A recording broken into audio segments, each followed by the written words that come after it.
and gentlemen, what an honor it is to introduce Dr. Maxine Tiao. Thank you, Sean. Give me a hug too.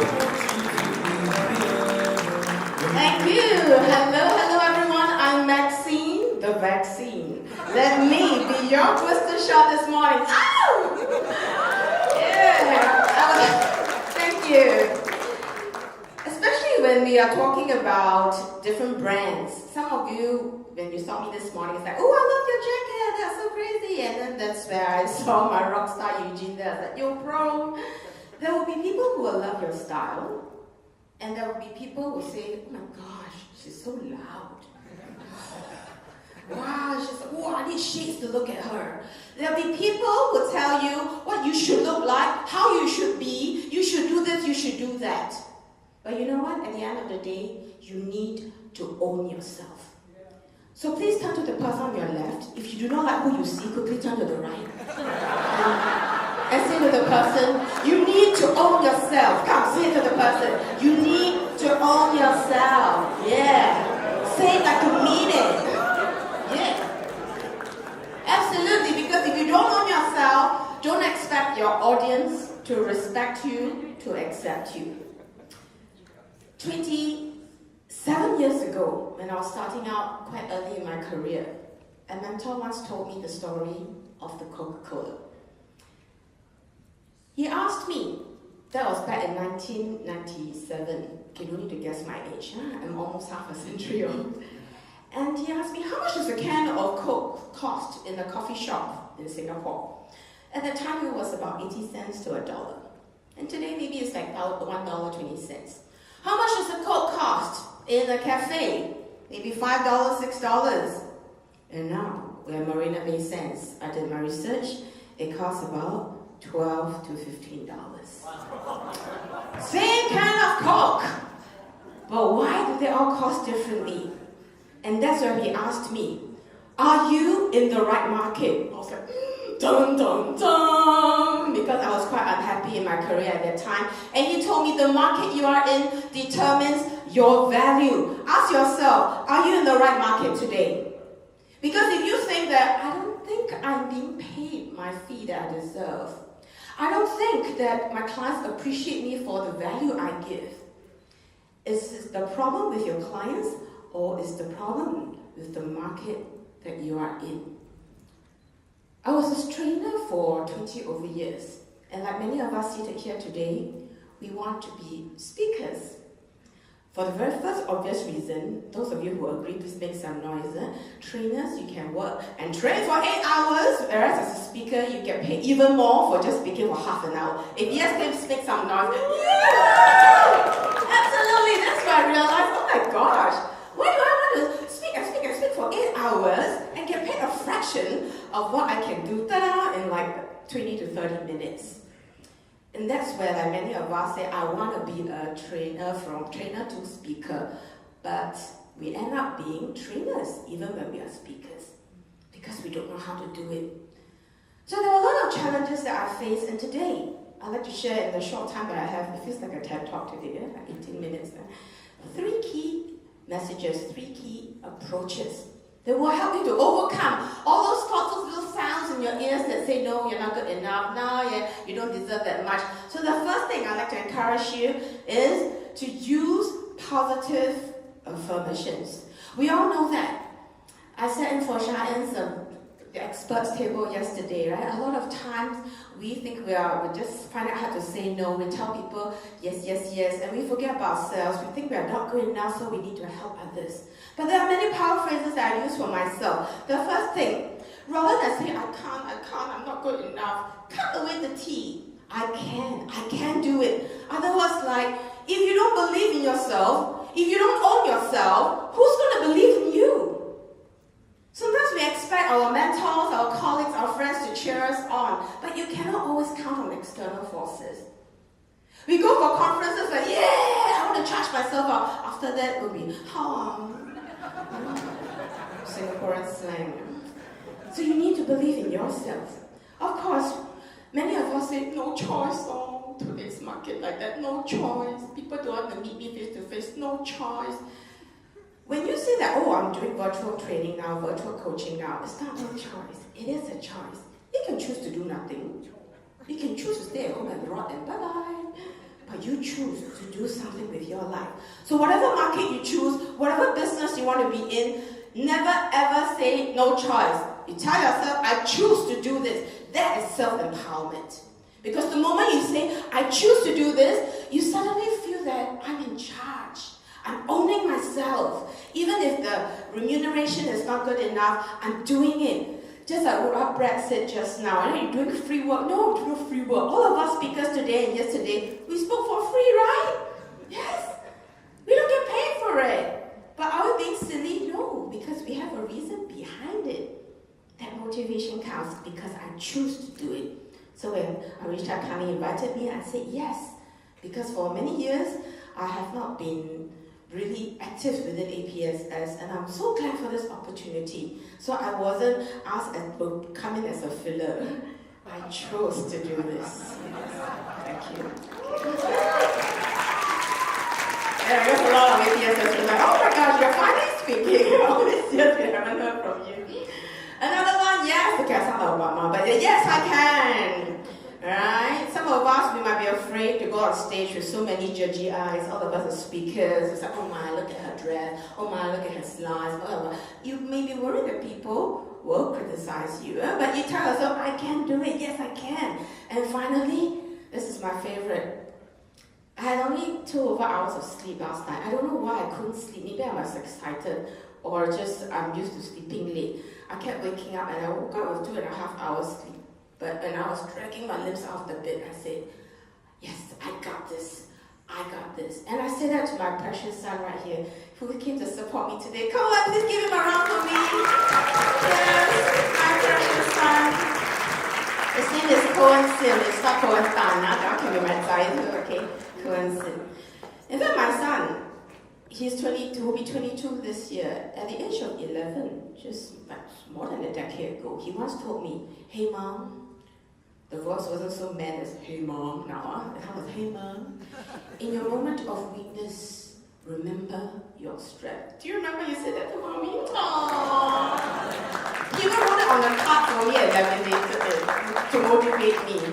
See? I wish I could take credit, but I think it's in his genes. Okay, I just took credit for it. So there you go. I've got 5 positive affirmations. Please turn to someone on your left with the person you like more and choose one of it and say, yes, I can. Yes, you can do this too. I choose to do this. Yeah. Say it. Positive affirmation. Absolutely. Alright, so that's the first one.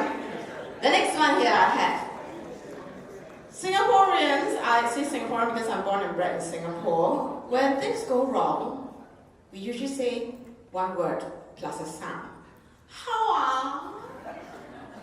When you say how, okay, for the non-Singaporean colloquial understanding people, means how? How are we going to go about it? How? When you say how, your brain stops working. You are expecting someone to give you a solution, right? You say, I don't know, I cannot, how? But instead, ask yourself, what is the best way to do this? You know what's amazing about this sentence? The moment you say what is the best way, best is more than 1, it's more than 2, it's 3 and more. And your brain will automatically be searching for more than 1 way to solve a problem. So whether you're an established speaker today, or you're an aspiring speaker, instead of asking how to get to a bigger market, how to command 5-figure, how to be a speaker, ask yourself what is the best way to do it. For me, when I decided to transit from a trainer to a speaker, I asked myself what is the best way to do this. Firstly, I knew I had to leverage. Back then, I didn't have APSS 20 over years, or at least not that I know of. APSS is not founded yet, right? The time I joined a Facilitator Network Singapore, I joined different organizations, and when APSS came around, I joined it, and thanks to David Lim. Is David my shifu here? David! Okay, at the time when he was asking for volunteers to help on his training, and that's when he introduced APSS to me. And I joined, and I have been a member since. And then what are the things? How are out of the way? What is the best way? Then I decided I have to look for opportunities to speak. Whenever there are opportunities to either present something or to even give a lunchtime talk for free, I will grab everything. And the solutions just kept coming. It's a very simple solution here. I taught my son that before because last time he used to ask me, how he doesn't talk like that. Hey mom, how shall I go about it? So I said, well baby, I'm not going to give you the fish. I'm going to teach you how to fish. What is the best way? You like it? Yeah. So ask yourself that the next time. The third and final one here. Some of us, we are afraid to fail. We are afraid to make mistakes. You might even be afraid to go on stage in case you say something silly and you'll be judged by others. But as a famous Aristotle once said, a Greek philosopher, if you do not wish to have criticism, say nothing, do nothing, be nothing. If you're really afraid of people telling you that you didn't do that well, afraid that people will criticize your dressing so you did not dare to wear it that way, you're afraid to say certain words in case you might offend the client, then you stand for nothing. So the third and foremost, ask yourself, there's nothing like failing. There's no such thing as failing. I like to call it falling. And a lot of us are using this term now. Instead of failing, it's falling. Because when you fail, it's like, bye-bye, get God, nada, right? But when you fall, you can choose to stand up again. So give it a shot. Go for your next gig. You might speak nonsense, you might get negative feedback, but you learn from it. As the Chinese say, 失败乃成功之母. When you fail, I was trying to flex my Mandarin a little bit there.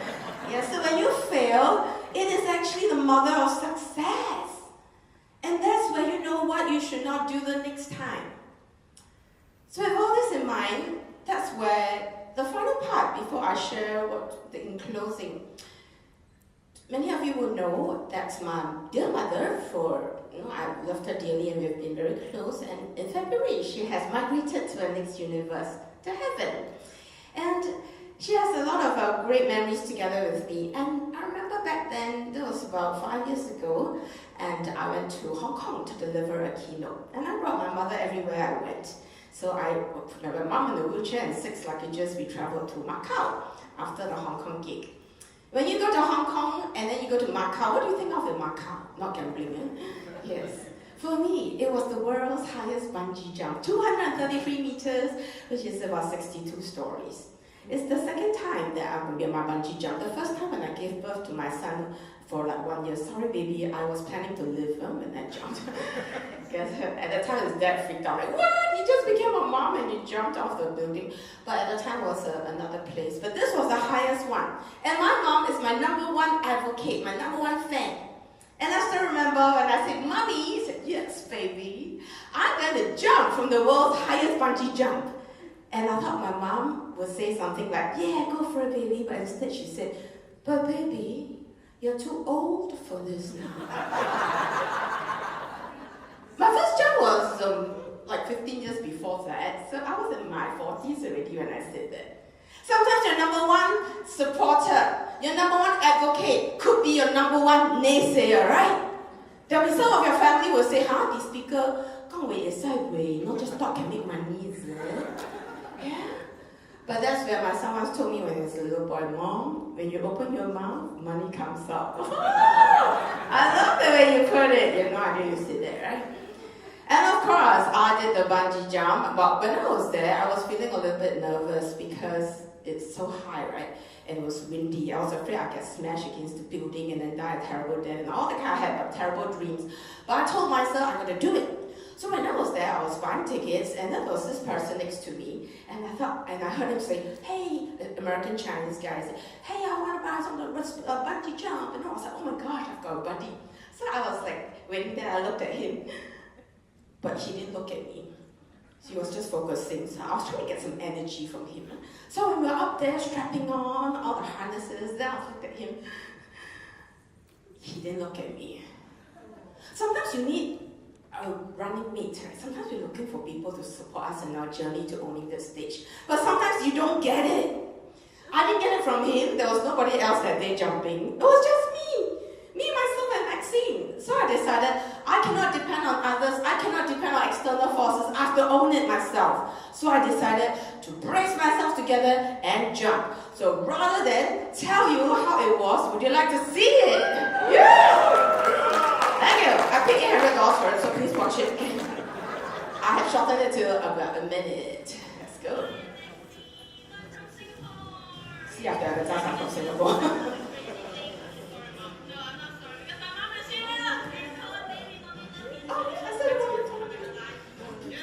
I said I promise I'll come back alive. I was really nervous then, and there's a guy there who did look at me. And he told me he was so regret that he didn't go first.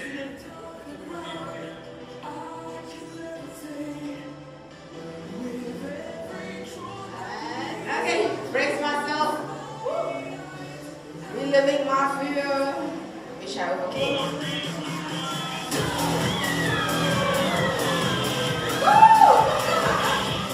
It felt like forever, but it's 62 floors. Actually from Hong Kong, wow, it's like, I had to scream 3 times. Woo! Oh, I made it! I'm alive! I was like, oh my gosh, it felt forever. And I said, yes, I got this, I can do this. I think I just lost a kg. So I remember that gentleman who did look at me, right? I was like, oh, so funny when I went down, I was like, oh, I'm so relieved. He was still up there, feeling very nervous because he didn't dare to jump. And that's when they asked me to pick a sign there. I was like, yeah, I did it. It was amazing. Woo!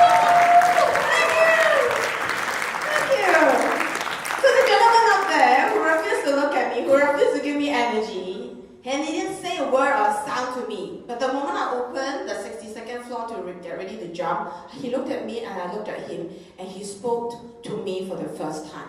Ladies first. That was the only thing he told me. I said, no, you go first, you go first, you go first, you go first. We went there like, just debating, and then the person in charge of lunching came and said, who's going first? I said, me. I wasn't thinking. I just reacted. But you know what? It wasn't no choice. I chose to go first. So yeah, I chose to go first. Don't wait for your boss to ask you to go out and speak in a meeting. Say, boss, I choose to present today. So my key messages for everyone today: overcome your self-limiting belief. Things that people have told you what you cannot do, you tell them, yes, I can. Secondly, no one can tell you how you should be. No one should tell you, you should all the time, right? You be yourself, you own yourself so that you own your stage. My third and final message. Just like how I leapt up, you don't have to all jump from Macau Tower, huh? But take the leap of faith in your career. If you're thinking of whether to go into speaking full-time, professional, try out a different topic, take the leap of faith so that you can scale greater heights. Thank you, everyone. I'm Maxine the Vaccine. Have a good day. Dr. Maxine Tiao.